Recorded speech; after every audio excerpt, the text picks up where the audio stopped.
Bonjour à tous et bienvenue dans ce nouveau webinaire. Aujourd'hui, nous allons aborder la question de Kozushi, la plateforme IA de Fujitsu, et j'ai le plaisir d'être accompagné de Nicolas Sautier. Nicolas, est-ce Bonjour. que tu pourrais, s'il te plaît, te présenter ainsi que ta fonction au sein de Fujitsu? Oui, bonjour Fabien, merci de m'accueillir. Chez Fujitsu, j'ai la responsabilité marketing des technologies émergentes pour l'international. Et donc, c'est un grand plaisir pour moi d'essayer de vous présenter un peu plus Kozuchi. Merci beaucoup, Nicolas. Alors, première question pour toi, Nicolas. L'IA, c'est pour faire quoi chez Fujitsu? Qu'est-ce que Kozushi? Alors, ce que je vous propose, c'est avant de rentrer dans la définition de Kozuchi et de notre vision de l'IA, de revenir sur une enquête qu'on a pu faire auprès des directions à l'international, qui montre vraiment un point d'intersection aujourd'hui où à la fois on a une majorité des décideurs qui voient une réelle accélération des technologies dans leur stratégie.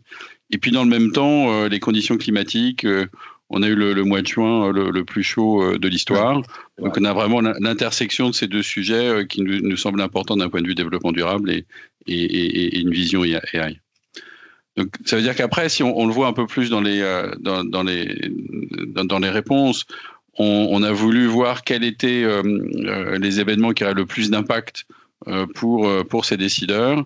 Et on voit de manière assez étonnante que l'avancée de l'IA arrive au troisième rang des sujets à impact pour les sociétés. Et donc c'est le premier niveau technologique et bien avant des aspects autour du climat et autres, juste après l'économie et la géopolitique. Donc clairement, ça, c'est vraiment quelque chose qui émerge de façon très forte. La partie IA, la partie GenAI, on voit bien que c'est quelque chose qui est en train d'être dans la tête de tous les conseils d'administration et de tous les décideurs pour que ça arrive en numéro 3, juste après la partie politique économique, sur les taux d'inflation, sur les problématiques de taux de change et sur la partie géopolitique, c'est que vraiment, c'est le gros sujet. Justement, peut-être pour un petit peu la façon dont ils se projettent, eux, dans le futur, Nicolas, sur l'intégration de l'IA dans leur plan, qu'est-ce que tu peux nous en dire sur actuellement et dans un futur proche?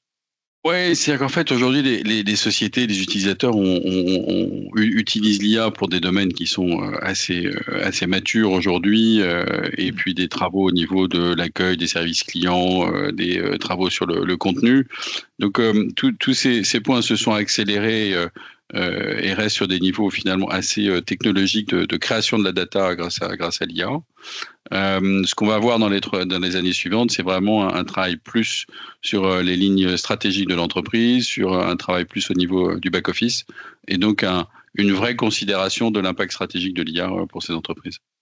Ouais, moi, ce qui me marque, en tout cas, dans ces chiffres-là, hein, c'est vraiment d'avoir peut-être un focus, alors évidemment, sur la partie customer service avec les chatbots qui existaient déjà, d'avoir ce type de technologie, évidemment, qui permet d'accélérer la qualité du service rendu et d'avoir ce focus un peu sur l'individu, là où clairement, dans 3 ans, les décideurs se projettent également pour utiliser l'IA générative, vraiment dans leur business process. C'est vraiment significatif et c'est toujours intéressant d'avoir ce type de data.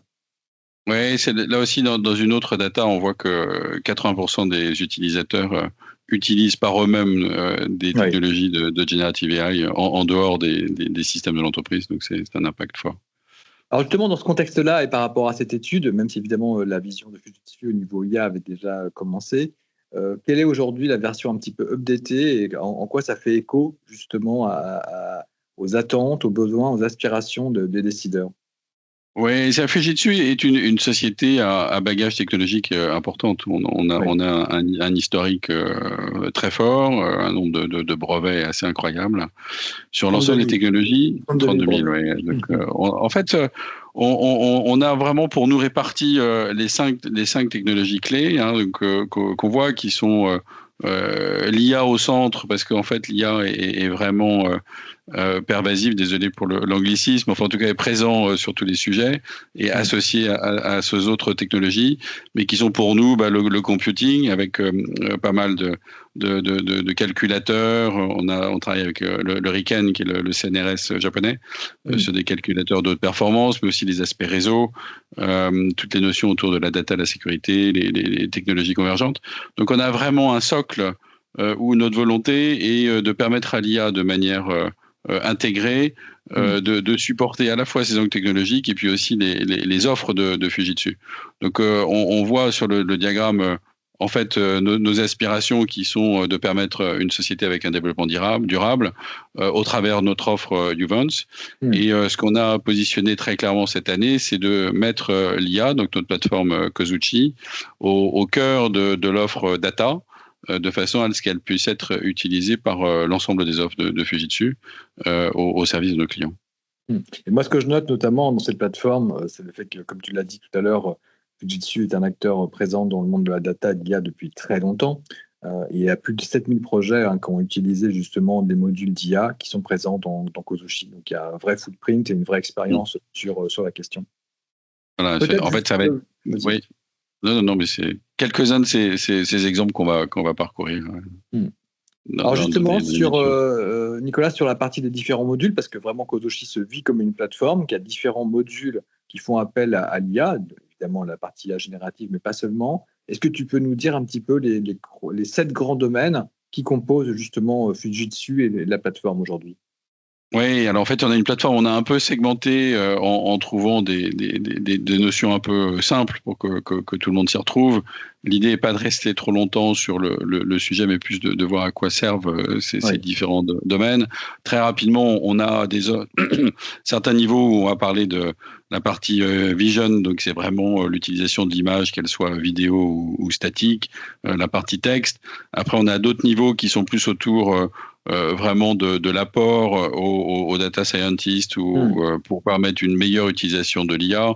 Donc c'est là où on va trouver des outils de génération de machine learning automatisé.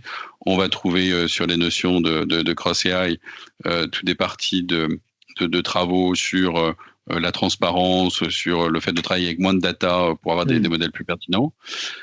Et puis des aspects qui sont plus associés sur encore les méthodes et ce que ça apporte, bien entendu Generative AI, mais aussi des notions d'analytique prédictive sur lesquelles on va travailler avec un ensemble d'offres. On a en point rouge la partie AI Trust. Pour nous, il est extrêmement important d'avoir une vision d'IA pour l'entreprise, c'est-à-dire qu'on soit en notion de confiance par rapport aux résultats, de fiabilité, mais aussi de s'assurer que la façon dont on traite l'IA et dont on traite les datas sont faits avec de l'éthique dans un mode sans biais. Et donc c'est tout ce pavé qui finalement va aider à ce que l'ensemble de notre IA soit un modèle de confiance pour les utilisateurs. Merci Nicolas. Alors justement, Nicolas, l'idée c'est un petit peu aussi de se projeter au-delà des slides. Ce que nous sommes dit, c'est que ça pourrait être intéressant justement, vraiment en prenant un processus end-to-end dans le secteur industriel, on va en parler juste après. Comment Kozuchi peut aider et en quoi en fait les différents modules qui le composent sont susceptibles justement de pouvoir apporter de la valeur ajoutée à nos clients, à nos utilisateurs. Oui, alors en fait, vous avez pu voir que l'offre Kozuchi est très riche. Donc, plutôt que de rentrer dans des descriptions techno et de portefeuille, on a voulu prendre un exemple. Cet exemple est l'exemple autour de la sécurité alimentaire. Et ce qu'on va vous proposer, c'est au travers de ce processus au niveau de la création d'un fromage, de voir là où l'IA et la plateforme Kozuchi peut aider à améliorer le suivi et assurer une meilleure sécurité alimentaire. Voilà, vu qu'on est des Français, ça nous paraissait bien avec Nicolas à un moment donné qu'on parle de fromage. Le fromage, on peut le manger sans modération. Exactement. Alors justement, peut-être pour revenir un petit peu sur justement cette journée de la sécurité alimentaire, est-ce que tu peux nous en dire juste un petit mot? Oui, plaisanterie mise à part. Donc là, il y a eu le 7 juin dernier la journée de cette sécurité alimentaire. C'est une des causes que Fujitsu supporte. C'est une cause importante dans le sens de on a vraiment un débat sur l'ensemble de la planète, d'assurer que la nourriture ne soit pas contaminée, ce qui est la première chose, mais aussi des impacts sur l'utilisation des matières premières, et donc s'assurer qu'on puisse apporter une nourriture de qualité à tout le monde. Et progresser sur le sujet, car on voit qu'il y a vraiment des progrès à faire encore en la matière. Merci Nicolas. Alors justement, pour aller dans le vif du sujet, par rapport justement au fait de pouvoir produire un fromage, alors évidemment l'idée ici c'est un petit peu de simplifier le process pour qu'il soit, comment dire, qu'il puisse tenir dans un webinar. Est-ce que tu nous peux parler des grandes étapes qui le composent? Ouais. Vous allez voir, c'est très simple. On va avoir une première partie qui est un peu manufacturing. Ça peut être plus ou moins artisanal ou plus ou moins industriel. Et puis une deuxième partie qui est plus dans le monde du retail. Donc, on a vu sur les 6 étapes qu'on propose, c'est 1, on récupère le lait, 2, on l'analyse, 3, on fait le fromage, 4, on va travailler sur le développement et la mise en place du fromage dans les magasins, et puis finalement les fromages étant au niveau des maisons pour atteindre le consommateur. Donc c'est une chaîne complète de la ferme au consommateur, où on voit cet aspect de création du fromage. Oui, parce que dans le nom, on a mis, comment dire, de l'assiette, je crois, jusqu'à la fourchette. C'est vrai qu'on ne mange pas forcément, comment dire, du fromage avec une fourchette. Mais c'était juste un petit commentaire. Alors justement, pour revenir justement sur ce process-là, avec justement le nerf de la guerre, hein, par rapport au côté safety day, le niveau de risque en fait. Comment ça fonctionne? Oui, c'est ça. Donc, on a vu le process auparavant.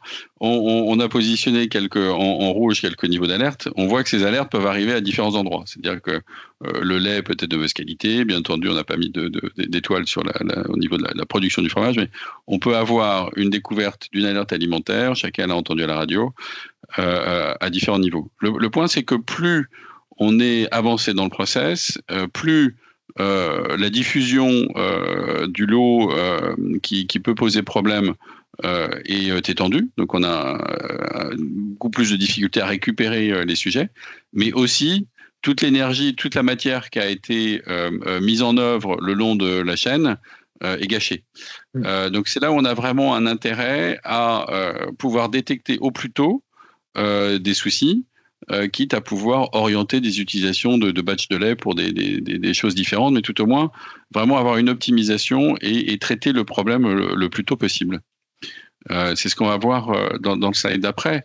C'est que pour avancer sur ce sujet-là, ça apporte vraiment l'utilisation de la data, c'est-à-dire que les mesures qu'on va pouvoir faire, l'analyse des données, vont permettre à la fois d'anticiper des soucis potentiels, mais aussi, en enrichissant le modèle en retour, d'améliorer le modèle et de trouver soit des destinations de type de lait qui auraient donné un mauvais camembert, mais qui pourraient faire une bonne pâte cuite, sont des choses qui sont importantes si on peut obtenir la même qualité de fromage, mais en baissant les températures de chauffe. Là aussi, c'est une économie d'énergie. Donc, il y a toute une optimisation assez noble de faire en sorte que le fromage ou l'utilisation du lait soit bien utilisé, le produit de qualité, mais aussi des contraintes économiques pour assurer qu'il n'y a pas de gâchis tout au long de la chaîne. Très clair. Et en plus, c'est vrai qu'aujourd'hui, on a quand même la capacité de récupérer des datas en général à la plupart de ces étapes-là. Donc, c'est vraiment le nerf de la guerre. Ouais. Ce qu'on va regarder, c'est juste, excuse-moi, peut-être quand même, on l'a pas signalé. Si tu reviens sur le slide précédent, à chaque étape, on va étudier quelques sujets. C'est-à-dire que vous voyez sur l'analyse du lait, on va regarder ce qu'on peut faire avec de la chromatographie en automatisant de la chromatographie. Ensuite, on va travailler plutôt sur de la prédiction quand on aura la vision du lait. Ensuite, on va travailler sur l'analyse du process. Oui. On va passer plus sur des aspects ensuite marketing et documentaire, sur l'optimisation, ensuite sur des notions au niveau du stockage et des surveillances de zones, et puis enfin des aspects dans le cas d'alerte ou d'information. Donc c'est ça, ces points où à chaque étape on a prévu de vous donner un exemple de choses qu'on pourrait faire pour traiter des soucis. Ouais, ce qu'on va voir, c'est que Kozushi va intervenir justement dans cette première partie, dans la seconde, dans la partie également de la production, dans la partie quality et marketing, et enfin dans toute la partie entreposage et la partie relations clients. Donc c'est ce qu'on va vous montrer dans ce webinaire. Alors justement, on passe à la première étape qui est justement l'analyse du lait. Comment ça fonctionne? Comment Kozushi aide nos clients, évidemment ici dans le cas de production de lait et de fromage. Alors, l'idée dans ce séminaire, c'est pas de vous former aux technologies de chimie ou d'instruments de mesure, mais sachez que on a une technologie qu'on appelle la chromatographie, qui consiste à prendre un échantillon, le faire chauffer et ensuite d'analyser des pics de réaction. Donc, on le voit sur les courbes. C'est-à-dire qu'on sort des courbes où chaque pic correspond à une molécule ou à un ingrédient. Ça veut dire que ça donne au final une courbe qui est assez compliquée et plus il y a d'ingrédients qu'on veut suivre et pister, plus l'analyse de la courbe est compliquée. Donc c'est quelque chose qui était fait avant essentiellement par lecture par des spécialistes et des laborantins. Maintenant, on a cette capacité de, par l'IA, regarder comment on peut détecter plus d'ingrédients. Donc d'avoir un scope plus étendu et d'aller plus vite. C'est donc là où l'IA est mise en œuvre pour en fait apporter ces sujets-là. Donc on va voir dans le slide d'après comment ça fonctionne. En fait, on a une vision, on utilise ici Kozuchi for Vision. Je disais que c'était à la fois pour les images et la vidéo. Donc ici, c'est de la chromatographie, mais on peut le voir sur différents domaines. On va rentrer finalement le graphe de résultats de l'instrument de mesure. Ça peut être un chromatographe, ça peut être de l'ultrason, ça peut être des images médicales, ça peut être des images satellites. Et l'analyse par l'ordinateur va permettre de bien comprendre ce qu'il y a dans l'image, de pouvoir analyser beaucoup d'images très rapidement, de détecter des anomalies et d'apporter un résultat préintégré à l'opérateur qui va pouvoir finalement se concentrer sur les quelques points de décision plutôt que d'avoir à parcourir des enregistrements très importants. Donc c'est une possibilité de réduire le temps de lecture par l'œil humain de manière extrêmement conséquente et d'apporter des niveaux de qualité pour regarder plus de choses et voir plus de choses dans le résultat. Ouais, typiquement, évidemment, avec l'économie qui est faite dans le temps, ça permet également, comme tu le disais tout à l'heure, Nicolas, de faire plus de contrôles, de tester plus de molécules. Je sais pas, même dans le cas du lait, de regarder quand il y a des pesticides, la qualité des lipides, etc. Donc ça, c'est vraiment un élément qui est intéressant. C'est à la fois, comment dire, plus sécurisant, plus professionnalisant aussi pour les structures et en même temps une capacité démultipliée de tests. Le point, c'est que comme on va plus vite et qu'on peut automatiser, on peut aussi faire beaucoup plus de tests. C'est-à-dire que là où les gens sont contraints par une bande passante, finalement, pouvaient être amenés à faire un test par mois ou un test par semaine. Et là, on peut arriver sur un test par batch, potentiellement. Donc c'est là où les équilibres économiques entre l'intérêt de suivre la data, de créer la data, le fait de l'automatiser va permettre de faire beaucoup plus d'analyses, beaucoup plus de choses dans le même temps pour les opérateurs. Et comme tu le disais, en plus, hein, évidemment, cette technologie, elle est capable de pouvoir être reprise pour de la surveillance, pour le traitement d'images satellites, pour la dégradation des sols, l'évolution des forêts, l'évolution urbaine, que sais-je, la partie médicale. Donc, vraiment quelque chose qui est évidemment pour tous les produits alimentaires, hein, dans le monde de l'agroalimentaire, que vous fassiez évidemment des fromages, que vous fassiez du jus d'orange, que vous fassiez des gâteaux ou des pizzas. On a entendu ces derniers mois des problématiques avec les pizzas, c'est exactement les mêmes démarches. Alors justement, pour revenir un petit peu, donc là ce qu'on a vu, c'est la partie analyse du lait avec Kozushi Vision, for Vision. Ce que je te propose, c'est peut-être de passer à la deuxième partie au niveau des prédictions. Alors, en fait, on a vu que dans cette première partie, on a récupéré de la data. Donc, on sait ce qu'il y a dans le lait. Et puis, autour de cette data, on sait aussi quelle est la température, quel est le taux de gras, enfin bref, on a tout un volume d'éléments sur cette data.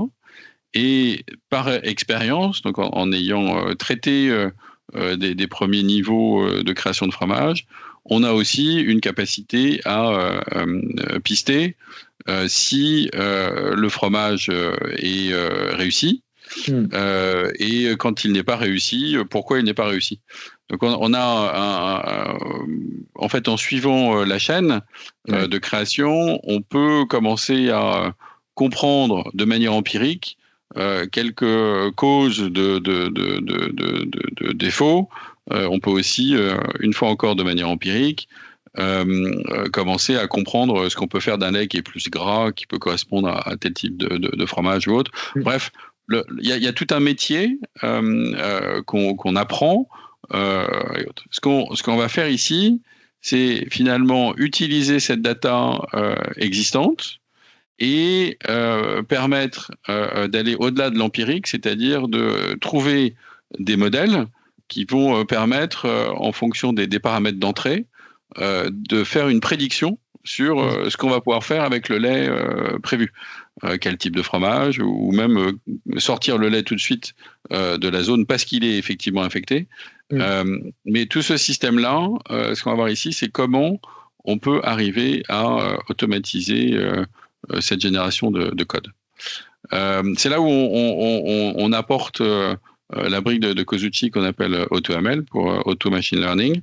C'est-à-dire que au lieu on a automatisé ici beaucoup de tâches de mathématiciens qui vont permettre de trouver le bon algorithme à partir de données.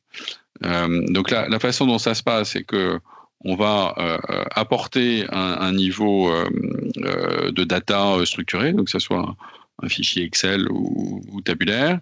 On va l'intégrer et le charger avec le Kozuchi AutoML.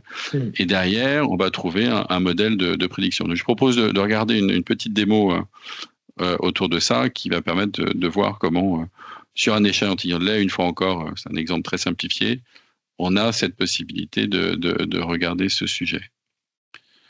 Alors justement, est-ce que tu peux nous parler un petit peu, Nicolas, dans cette deuxième partie, pour toute la partie qui est liée aux prédictions, comment ça fonctionne, comment Kozuchi peut aider avec son composant AutoML?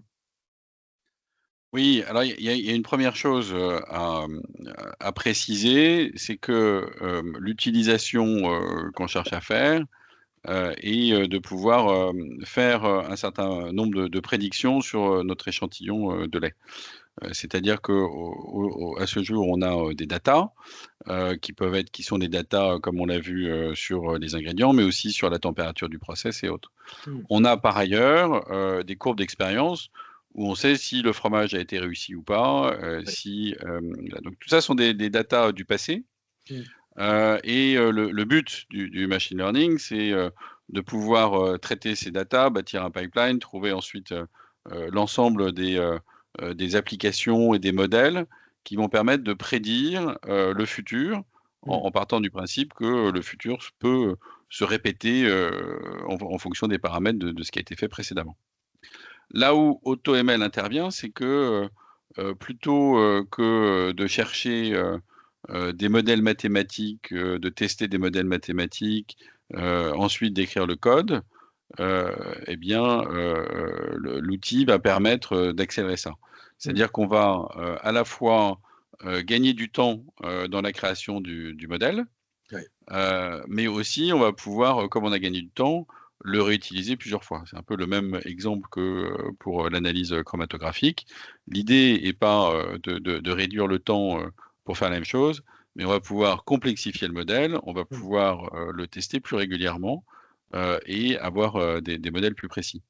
C'est vraiment une solution pour le coup pour les data scientists, justement pour aider à avoir des modèles qui sont les plus précis, les plus accurate de leur côté, clairement.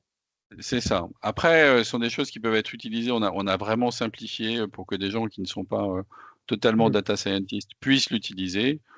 Ça reste un outil qui est plus un accélérateur pour les data scientists. Je propose peut-être qu'on regarde comment ça fonctionne.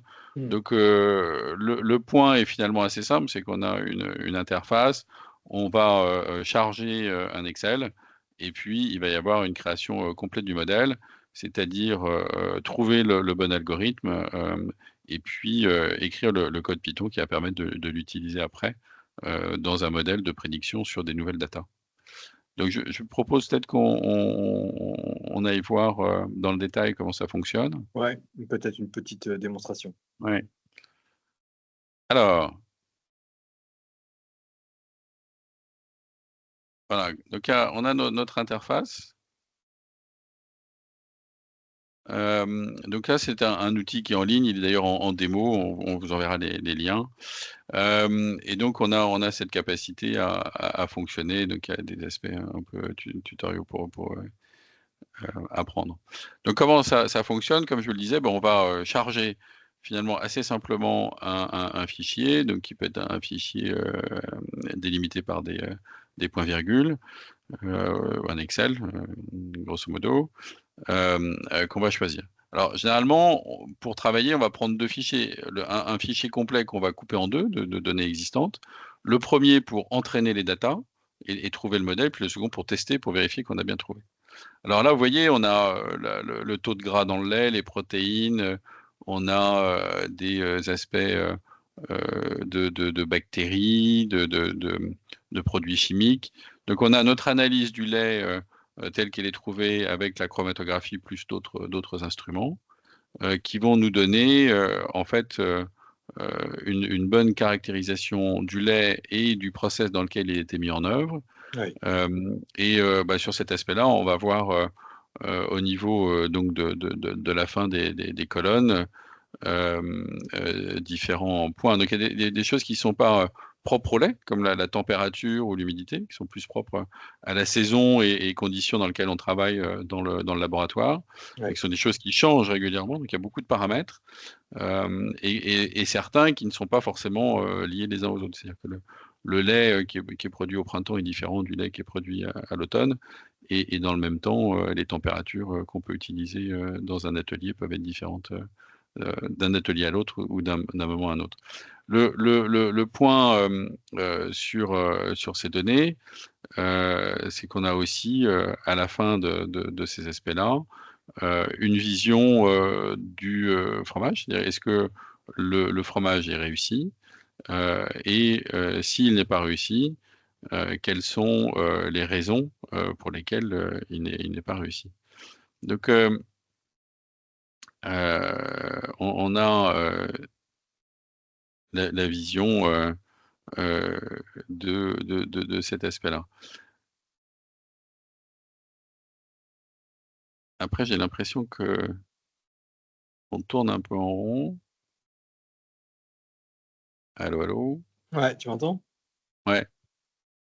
C'est pourquoi elle s'est bloquée la vidéo? Bah, je sais pas pourquoi. C'est pas tu On l'avais pas on réduit? on hein? Non, tu l'avais pas réduit pourtant. Non, non, non, je sais pas Non, pourquoi non, c'est non. OK, on recommence. Donc j'ai essayé de combler un peu, mais au bout d'un moment, c'était Non, mais en plus, je pouvais pas cliquer dessus et cetera. Bon, ouais, donc ici, donc on prend juste ouais, ouais. on se tait et puis après tu commences. Ouais. Alors ça va être chiant à monter ça. Allez, 1, 2, 3.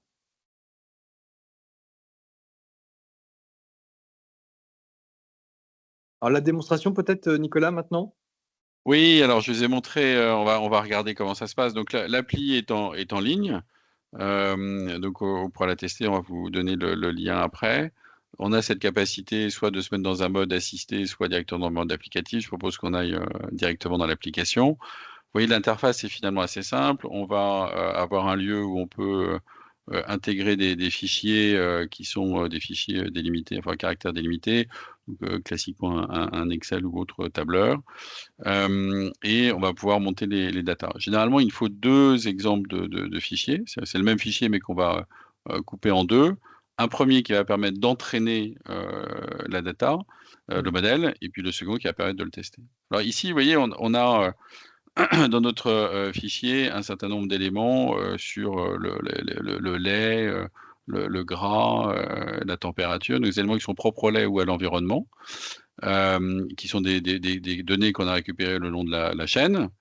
Et puis, on a enfin de fichiers sur la dernière colonne. Est-ce que la qualité du fromage est bonne ou mauvaise? Est-ce qu'il y a un niveau d'échec? Et les raisons potentiellement ou la caractérisation de cet échec. Donc ça, c'est ce qu'on a dans le fichier. Oui, il y a beaucoup de data, donc c'est assez compliqué de voir comment elles peuvent être, je dirais, liées les unes aux autres. Et donc, on va pouvoir ensuite travailler sur cette analyse-là. Donc, on a des configurations qui vont permettre de rentrer plus dans le vif du sujet. L'exemple qu'on a pris ici est avec 2000 lignes. On va s'intéresser, comme c'est la food safety, aux raisons et aux types de failure, donc d'échecs. Et puis là, on voit quelques paramètres techno, comme c'est une application en ligne, il y a un petit code qui est utilisé, mais c'est quelque chose qui est plus pour l'utilisation en ligne.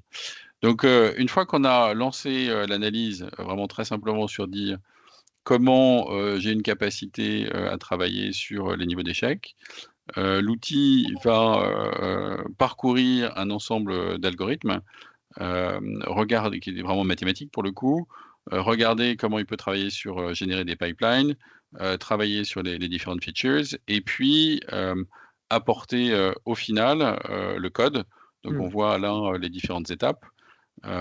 Et donc on voit que en quelques minutes, enfin même moins d'une minute, on a un résultat qui va nous permettre d'avancer sur ça. Donc le niveau est généré. On a mis 30 secondes pour obtenir cette information. Ouais. Et on va voir ensuite ce niveau-là. Donc derrière, on voit, je dirais, différents types d'informations en termes de modèles à utiliser. Donc Ouais.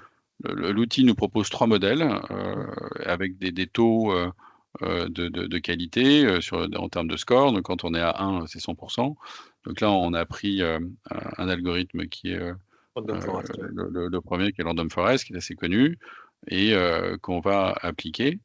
Et si on a ce niveau-là, on voit comment il a travaillé sur l'ensemble de la structure.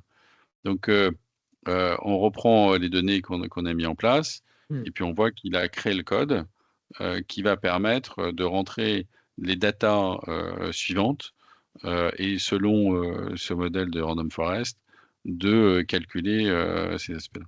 Donc là, le fichier est pas totalement complet puisqu'on a différents sujets, mais ça permet de voir quels sont les éléments qui ont le plus d'impact sur la qualité du fromage.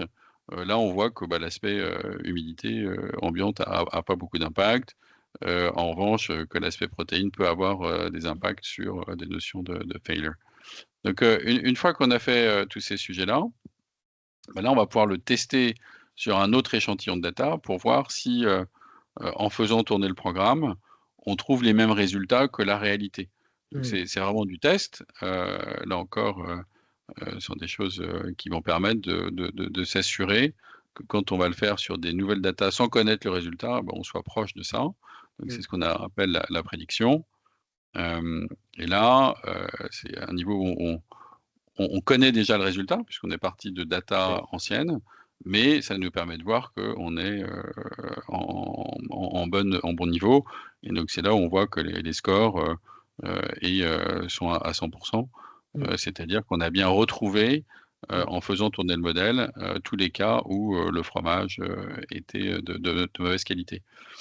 Donc, c'est vraiment un moyen assez rapide ensuite de se dire, bon, maintenant, j'ai en main, vous l'avez vu en quelques minutes, de pouvoir tester les datas d'un nouvel échantillon de lait qui arrive et de température, et à partir de là, pouvoir donner des prédictions sur le futur du fromage, et si on arrive sur un risque d'échec, de pouvoir intervenir et de changer les choses.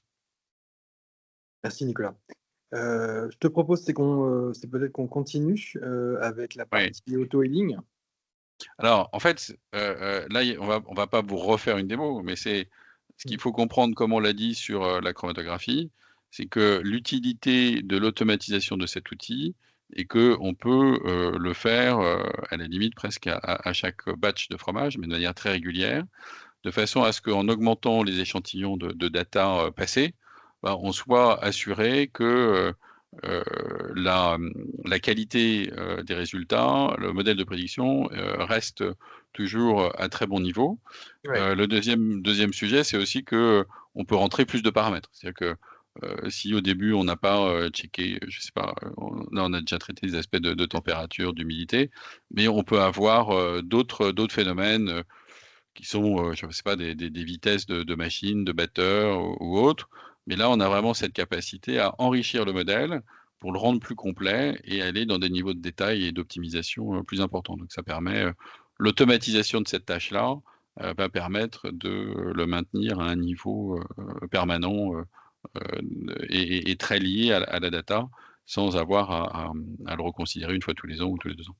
Oui, je précise d'ailleurs quelque chose, hein, on l'a vu tout à l'heure avec le fichier Excel, évidemment, la plateforme Kotoshi, vous pouvez l'utiliser, on l'avait vu tout à l'heure dans une des slides, en mode API, hein, pour que justement, même d'un point de vue intégration, évidemment, vous soyez dans une situation, comment dire, industrielle, telle que vient de décrire Nicolas. Oui, Euh, là, on présente bien entendu des démos step by step pour que vous les voyez. Vous n'êtes pas obligé de alors passer. justement, là, on a parlé, Chacune. Nicolas, de la partie Kotoshi AutoML et à la partie auto-healing. Maintenant, il faut qu'on parle un petit peu de la partie de production du fromage en tant que Ouais. tel. Alors c'est là où là on va utiliser, on va regarder ce qui se passe dans un process. Et pour regarder ce qui se passe dans un process, c'est vraiment de comprendre comment les personnes sur la chaîne vont travailler.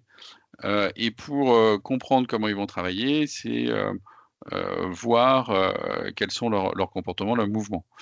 Ce qui est difficile en général, et on parle encore de transmission de savoir-faire métier et autres, c'est que souvent, on a du mal à voir ce qui se passe, parce que soit bah, il y a des caméras, mais ça fait beaucoup de caméras à regarder, ou alors il n'y a pas de gens suffisamment présents pour observer, et donc c'est difficile de lier ça.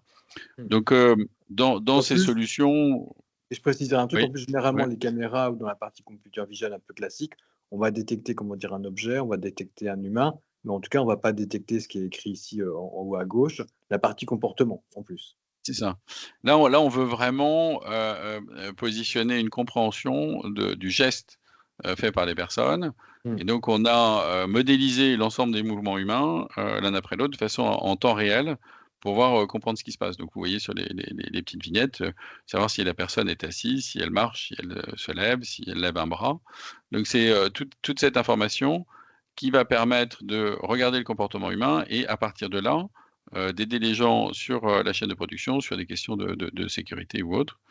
Donc dans un premier temps, on verra par la suite comment ça se passe sur la chaîne, mais là, Mmh. on voit cette petite vidéo Mmh. qui montre un exemple de chaîne de production de fromage. Mmh. Donc ce qui est important, c'est qu'on voit qu'il y a des zones qui correspondent à des lieux d'intérêt. Donc on a le plateau avec le cahier, on a l'étage, on a en haut un niveau de zone de contrôle que les gens doivent regarder avant de lancer des opérations. Donc on a identifié des zones et identifié des mouvements. Mmh. Donc ça, c'est un travail qui est fait en temps réel sur la vidéo. Et puis on voit apparaître des indications pour savoir si la personne a une bonne posture ou s'il peut souffrir de son dos, si la personne a bien regarder le tableau de contrôle avant de faire une manipulation pour pas se blesser ou Mmh. etc. Mais aussi sur des notions d'hygiène. On voit qu'il y a une des personnes qui touche sa blouse, donc s'assurer que si c'est un élément qui rentre après en contact avec la nourriture, s'assurer que on a bien ces niveaux-là. Donc on voit sur cet exemple qu'on a une bonne vision, une bonne compréhension Mmh. de tout ce qui se passe. Là, on a mis quelques exemples. On va vous montrer comment on a pu faire tout ça. Donc c'est là où que j'utilise pour Vision dans la partie vidéo, fait qu'on va intégrer des notions de caméra, on peut intégrer des ERP, notamment des intégrations classiques avec ServiceNow, etc., qui vont permettre de créer de la data et vraiment sur cette data, de fonctionner sur le comportement, le mouvement humain et la façon dont il interagit avec son environnement. Et le tout, c'est essentiellement dans ce cadre-là d'assurer des niveaux de sécurité, mais aussi d'optimisation de process, de transfert de savoir-faire, c'est-à-dire que les gens aient le bon comportement, mais aussi éviter, comme on l'a vu, s'il faut monter la table ou descendre la table pour éviter des douleurs de dos d'un des opérateurs. Donc il y a ensuite des applications variables, Ouais. mais l'idée est vraiment de comprendre d'abord ce qui se passe et ensuite de pouvoir en tirer des actions. Non, Donc, vraiment la partie justement unique là sur Kozushi, hein, cette capacité à pouvoir justement détecter un comportement, détecter évidemment un humain, mais évidemment comment dire, son comportement, ses tâches. Ça, c'est vraiment un game changer en fait dans l'intégration de la computer vision, avec de l'IA que vous pouvez utiliser. Ça, c'est vraiment quelque chose qui change la donne. Peut-être justement en parler un peu plus de comment ça fonctionne oui, dans le côté, c'est ça. Donc là, on a efficient. essayé de positionner notre but et de rendre accessible toute cette IA le plus possible à un maximum de monde. Donc là, on a un premier niveau qui est le créateur de règles. Ce créateur de règles, en fait, est un développement no-code, Mmh. c'est-à-dire que vous allez voir que c'est vraiment graphique pour traiter l'image. Donc on va reprendre la petite vidéo qu'on vous a montrée. Et puis vous allez voir comment on peut fonctionner sur le sujet pour intégrer ces sujets-là. Donc le premier niveau, vous le voyez, est qu'on a un éditeur sur lequel on va pouvoir indiquer les actions, les comportements qu'on cherche à détecter. Et ça, c'est quelque chose qui est propre à ça. Alors on commence par ce qu'on appelle un ROI, donc c'est pas un return on investment, mais c'est plutôt une zone d'intérêt. Et Mmh. donc là, on considère que l'étage du haut est quelque chose à regarder pour notamment la montée d'escalier, etc. On en crée un autre qui est la partie plateau de fromage, vous voyez le rectangle blanc, et puis une notion du tableau de contrôle périodique qui est cet aspect de contrôle. Donc vous voyez que là, on définit les zones de manière graphique, et puis après, on peut les intégrer. Ensuite, sur les règles en tant que telles, vous voyez qu'on a des règles qui sont prévues, donc sur la partie droite, et pour chacune des règles, on peut ajouter des facteurs et ou qui vont permettre de définir le sujet. Autrement dit, dans une première règle, on va avoir une personne qui veut aller regarder le tableau de contrôle. Donc il faut à la fois qu'il monte au niveau de l'étage du dessus et qu'il puisse avoir un regard sur le tableau de contrôle. Donc chaque personne est modélisée avec un modèle en 21 points, Mmh. ce qui permet d'un point de vue data de voir ce qui se passe. Donc là, on a choisi dans les actions qu'il monte sur qu'il est bien sur le plateau du haut, parce Ouais. que sinon il aura du mal à regarder les choses. Et donc là, ce qu'on a appelé le upper floor, c'est la zone qu'on vient de créer, donc on peut l'appeler comme on veut, hein. Vous Mmh. voyez, ce sont des choses qu'on a définies nous-mêmes. Et à partir de là, on va travailler sur la possibilité de voir ce que les personnes peuvent faire. Donc on a ce niveau-là. Et donc là, on a deux actions qui est qu'il regarde au contrôle, et puis ensuite sur le phénomène qu'on indiquait sur des notions d'hygiène, ce qu'on définit comme une règle comme étant scratching, donc la personne se gratte, et donc de voir comment on définit Ouais. ça. Et ça, on le définit par, elle a touché son corps avec sa main gauche ou sa main droite, et donc ça, ça permet de définir l'action scratching. Donc si on veut ensuite suivre ces actions, une fois qu'on les a définies, on va les voir, et vous voyez, c'est là où vous voyez apparaître en haut de l'écran l'aspect scratching ou l'aspect on upper deck et look at control.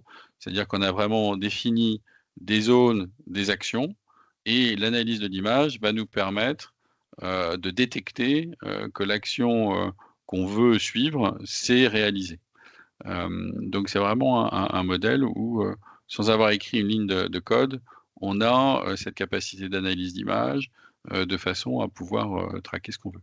Alors ça marche, là c'est sur une vidéo préenregistrée, à titre d'exemple, mais bien entendu ça marche en temps réel sur un flux de caméras existantes, et donc on peut réutiliser l'ensemble des vidéos, soit passées, soit en temps réel sur un enregistrement, pour pouvoir détecter un certain nombre de choses. Non, clairement, avec des cas d'usage, évidemment, là, on parle évidemment de production, comment dire, de fromage et tout. Évidemment, dans le monde de l'industrie, du manufacturing, dans le monde du retail, il y a un nombre de cas d'usage. C'est vrai, quand on voit toute la partie enregistrement, entraînement qui a été réalisé au niveau du modèle avec le regard, avec les types de mouvements, c'est vrai que vous pouvez créer et designer vos propres analyses en computer vision de façon extrêmement facile avec Kozushi. Donc là, on vient de voir, Nicolas, toute cette partie un petit peu, justement comment je peux voir sur, comment je peux aider finalement, mes équipes de production à mieux travailler, à prendre moins de risques, à garantir, tout ça. Maintenant, je pense qu'il est temps qu'on parle un petit peu de quality, et marketing, hein, notamment sur la partie, process optimization et surtout Q&A. Comment ça fonctionne? Est-ce que tu peux nous en parler un petit peu?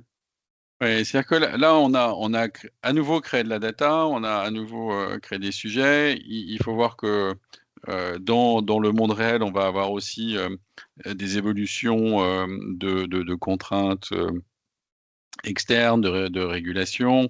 On va avoir des fabricants de machines qui vont apporter des nouvelles documentations. Donc, ici, on a regardé la problématique en fait de toute la partie questions-réponses que peuvent se poser les opérateurs en bout de chaîne Ouais, de management, sur des tests de qualité et autres. Donc, on a vraiment là une vision, et puis on va arriver directement à l'offre en fait, hein, parce que c'est assez traité, mais c'est d'avoir un environnement d'IA générative avec une IA générative qui est un peu spécifique, dans le sens où elle est vraiment dédiée au système de l'entreprise. oui. C'est-à-dire qu'ici, on va vouloir traiter que une information qu'on maîtrise, et on veut que notre data, elle soit pour nous. C'est-à-dire que contrairement à l'utilisation d'un ChatGPT ou un Gemini ou autre, on est bien sur un modèle où notre data reste au sein de l'entreprise, elle est suivie en tant que telle, et on est sûr qu'il n'y a pas d'invention, on sait d'où vient l'information. Donc c'est Oui. vraiment proposer aux opérateurs une fiabilité, une confiance dans l'information, et on va le voir selon deux exemples. Un premier qui est bien de comprendre toutes les références d'où vient la data, de manière assez très précise, et puis un système d'hallucination pour détecter des modèles où on pourrait être sur des données pas si fiables que ça. Donc je pense que le mieux, c'est de rentrer dans le détail et voir une petite démo par rapport à ça, D'accord. sur la façon dont on constitue un RAG, et puis on va un peu plus loin sur le sujet.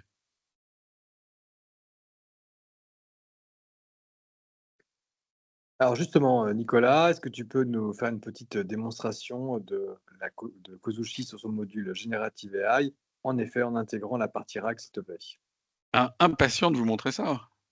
Alors, comment ça fonctionne? On a à nouveau une interface qui est en ligne, les choses, un navigateur assez simple, avec quelque chose qui est un peu différent de ce qu'on peut voir sur des chatbots classiques, c'est qu'on a toute une partie de document management. Donc on aura l'occasion d'y revenir un peu. On voit qu'on peut créer une collection de chats, et que pour chacune de ces conversations, on peut la nommer, on peut indiquer des documents qu'on veut rattacher, ou des collections de documents qu'on veut y rattacher. Et là, on va revenir sur cette partie de création d'un fonds documentaire. Et puis, le type d'outils qu'on veut utiliser, sachant qu'il y a des outils plus propriétaires. Nous, on a nos propres LLM. Là, on va faire un exemple avec GPT 3.5, mais on a toute une bibliothèque d'outils à utiliser. Donc, le document management va nous permettre, en fait, de créer la bibliothèque sur lequel on veut que l'information soit créée. Alors, ça peut être des documents, des PDF, mais ça peut être aussi des Des pages documents web, bien externes, sûr. sur des pages web. On a Mmh. un nouvel élément qui est apporté par la régulation, des informations qu'on peut apporter. Donc là, on va créer et uploader un ensemble de documents. Donc, vous voyez ici une liste de documents justement sur des guides, des process qui viennent d'administrations américaines sur la sécurité alimentaire. Et donc, ces documents, un par un, sont créés. On a après une possibilité de sélectionner un certain nombre de documents pour créer une collection. Et ça, c'est important parce que, en fait, ça permet de donner des poids critiques sur tel ou tel type de document. C'est-à-dire qu'on peut avoir une collection, on va traiter des aspects qui sont plutôt marketing, une autre, on va mettre des aspects qui sont vraiment très technologiques, et chaque utilisateur va pouvoir utiliser la bonne collection pour se concentrer sur ce qui l'intéresse. Donc on Même voit, aussi, je pense, Nicolas, pour également, je suis dans une entreprise internationale, je n'ai pas les mêmes problématiques de compliance d'un pays à l'autre, etc. Ça fait partie aussi des éléments qui sont intéressants. Je reprends même dans le côté du fromage. absolument. Et puis après, je peux aussi jouer sur des bibliothèques plus ou moins pertinentes, de créer des collections qui vont être plus ou moins technologiques, qui peuvent être on va faire abstraction des langages, mais effectivement, il y a une localisation des règles métiers qui peuvent intervenir. Donc voilà, donc là, on a créé une nouvelle conversation, on l'appelait New Chat, de manière assez originale, et elle s'appuie sur la collection qu'on vient de créer avec les documents. Ce document principal qui est de savoir comment ça se passe pour un camembert, pourquoi est-ce qu'il y a des odeurs sur un camembert et quelles sont les transformations chimiques. Donc on a fait ça pour rester un petit peu humoristique sur la vision du fromage. J'espère que parmi les auditeurs, personne n'est allergique au fromage. Mais en tout cas, on a cet aspect-là, et donc on va poser une question assez simple qui est pourquoi est-ce que les fromages, un collègue qui pose cette question, et donc on peut se demander pourquoi est-ce que le camembert sent si fort. Et là, on va avoir donc une réponse qui va donner une réponse finalement technologique à cet aspect-là, et donc qui va définir. Par rapport à cette phrase, qui a repris les éléments, on voit, donc en tapant sur la partie référence, que ces documents sont venus de celui qu'on vient de vous montrer, la chimie du camembert, mais aussi des éléments qui sont venus d'autres documents qu'on a pris sur les mentales, sur la chimie, etc. Donc le texte qui nous est produit par l'IA générative va nous donner l'ensemble des informations. Donc ça, on sait d'où l'information vient, phrase par phrase. Le deuxième sujet, c'est qu'on a une capacité à aussi traiter ce qu'on appelle les hallucinations, c'est-à-dire de regarder dans un élément, donc soit sur l'ensemble du document, soit sur un paragraphe. Là, on a pris un exemple de paragraphe, et donc on va faire un check. Ce qu'on appelle faire un check, c'est que l'outil va analyser la réponse qu'on a obtenue et va nous donner un niveau. Donc 0 étant le meilleur niveau d'hallucination, basiquement il n'y en a pas. Là encore, on a pris un exemple très simple. On voit sur la première partie où le document, où la sortie de l'IA générative reprend une phrase qui existe exactement dans un document, et que ce document, on a confiance en lui. Donc on considère qu'on a un niveau 0. Maintenant, d'autres éléments où il n'y a pas de suivi, parce que en fait, l'outil n'a pas vraiment de moyens de vérifier. Donc c'est ce qu'on voit en noir. Donc ça peut mettre un niveau d'alerte pour l'opérateur. Et puis enfin, on voit après un élément où là, on est à un risque de 10%. Et donc, si on regarde cette partie-là avec ce risque à 10%, en fait, on s'aperçoit que l'outil est allé un peu loin dans la simplification, et donc il propose de changer un peu le sujet. Donc ça explique ensuite, une fois encore sur un exemple très simple, qu'on a donc une proposition de transformation, enfin une détection potentiellement d'un souci, puis une proposition de transformation, de telle sorte que l'opérateur puisse travailler sur son texte, mais soit guidé sur la façon de valider ce qui a été obtenu.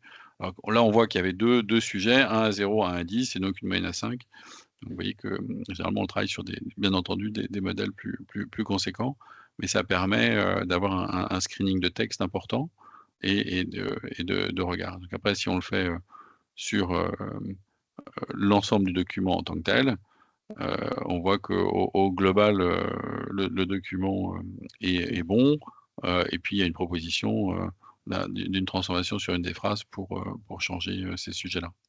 Donc ça veut dire que par rapport à l'utilisation de l'IA générative en tant que telle, on a vraiment une capacité d'accompagner le créateur de contenu et de l'aider. Alors après, pour vous montrer aussi que là, on travaille bien dans un modèle fermé.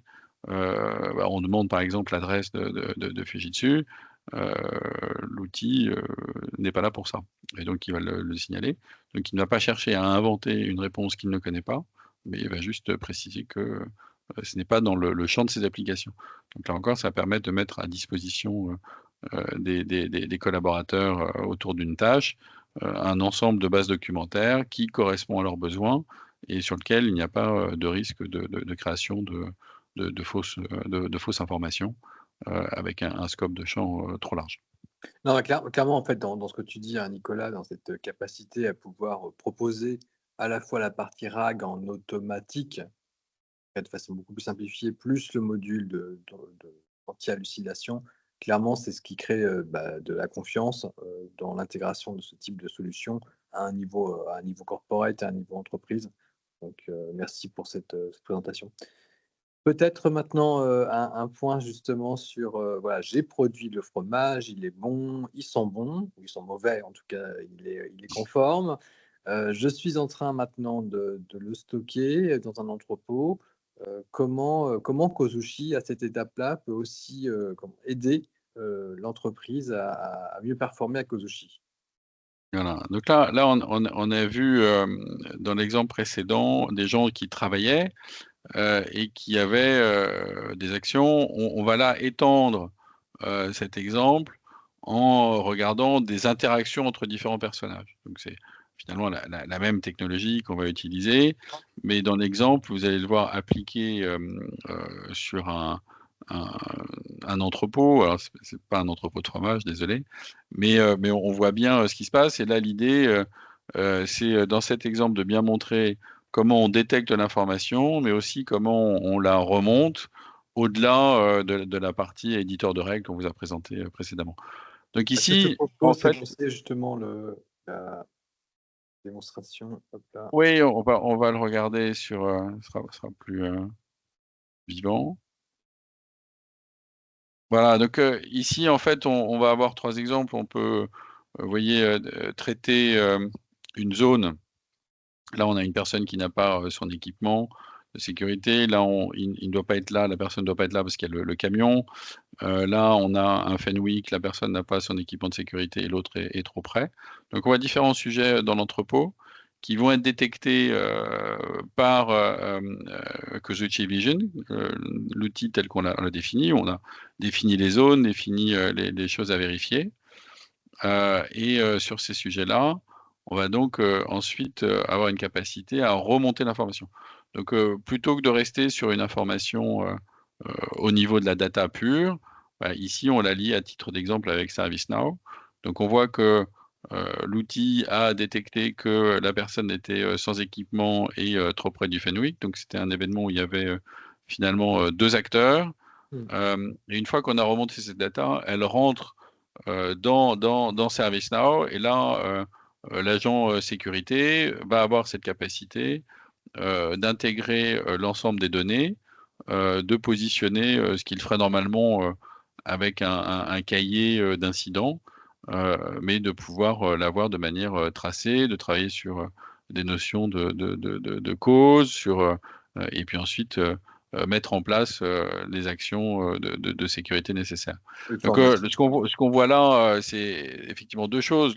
Principalement pour la partie IA, c'est comment une bonne donnée permet d'arriver. Donc on voit ici qu'on peut proposer à la personne de relire ou d'être formé sur ce qu'il doit mettre en place. Donc on a toute cette automatisation. Le point qui est important ici, c'est de bien voir que le fait d'avoir la bonne analyse de data, la bonne analyse d'action, permet de nourrir un outil tel que ServiceNow ou un autre ERP, de façon avec de la data fiable, traçable, et surtout avec un niveau d'uniformité dans ce qui a pu se passer. Donc, c'est vraiment là où l'IA n'est pas utilisée toute seule, mais avec cette capacité de nourrir d'autres outils.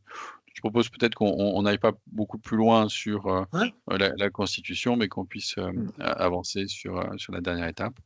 Non, en tout cas, voilà, ce qu'on a vu, c'est voilà, typiquement intégration, Kozushi et la plateforme. On fait ces détections, on crée comment dire, de la data, on fait la bonne alerte au bon moment et on est capable ensuite, évidemment, de la processer par un ERP. Ici, on le voit avec ServiceNow.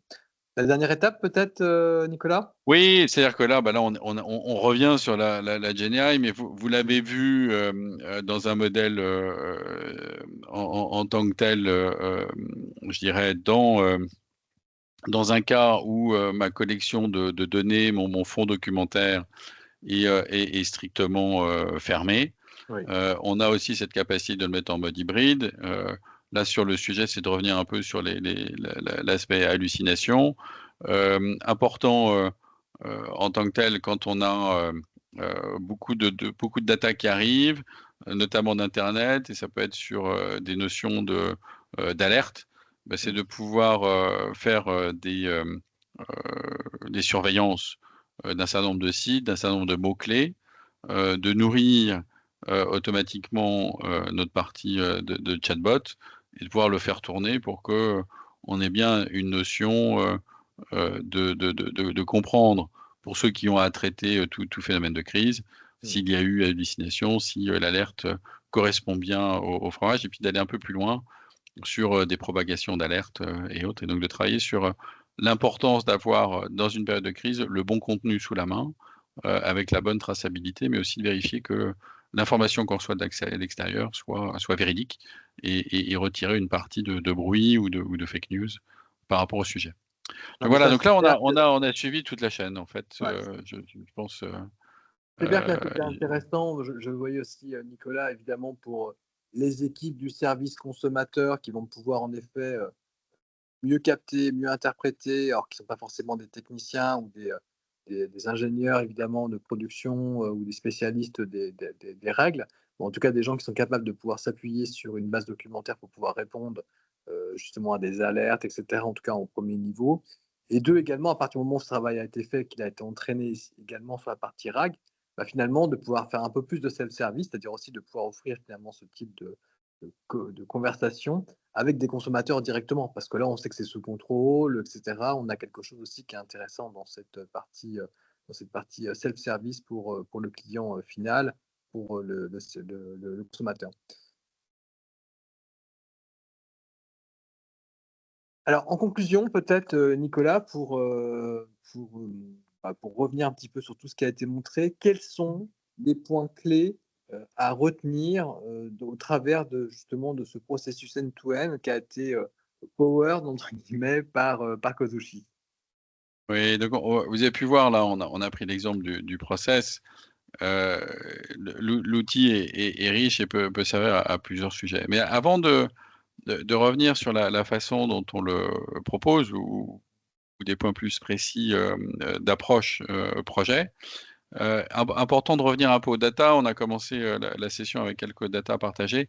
Le point, c'est qu'on voit, que l'IA est vraiment, très, très présente, va, s'amplifier en termes d'impact stratégique. Mais on voit aussi par ailleurs qu'elle pose un certain nombre de questions. Donc elle pose des questions sur, les emplois, qui peuvent être, je dirais automatisés par de l'IA, mais aussi la consommation, puisqu'en fait on a vraiment un modèle de consommation de l'IA. Alors on a parlé de la blockchain un certain temps, mais aussi. C'est-à-dire que pour nous, on veut pas être, techno pour la techno, on a aussi cette conscience et on a aussi cet attachement au développement, durable et aux notions, d'importance de respect sociétal.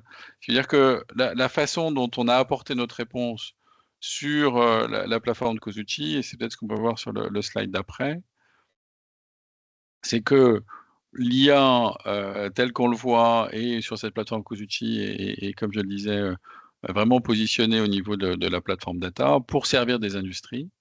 On a vu dans notre exemple, un exemple qui était un peu hybride sur, manufacturing puis retail, mais on intervient dans l'utilisation. Ce qui est important de retenir, c'est que chaque outil n'est là que pour servir une cause, et que cette cause correspond à des challenges de l'entreprise.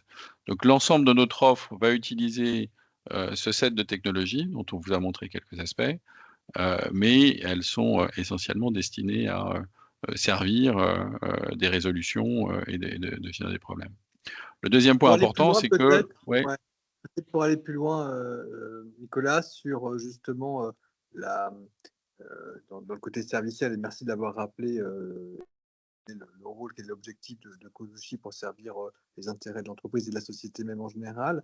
Sur comment ça fonctionne aujourd'hui, entre cette partie produit, cette partie plateforme de Kozushi, qui est un produit en tant que tel, en mode SaaS, et justement la relation, avec la partie R&D de Fujitsu, qui est, comme tu le disais, orientée vers la partie people, la partie, prosperity. Comment ça fonctionne tout ça?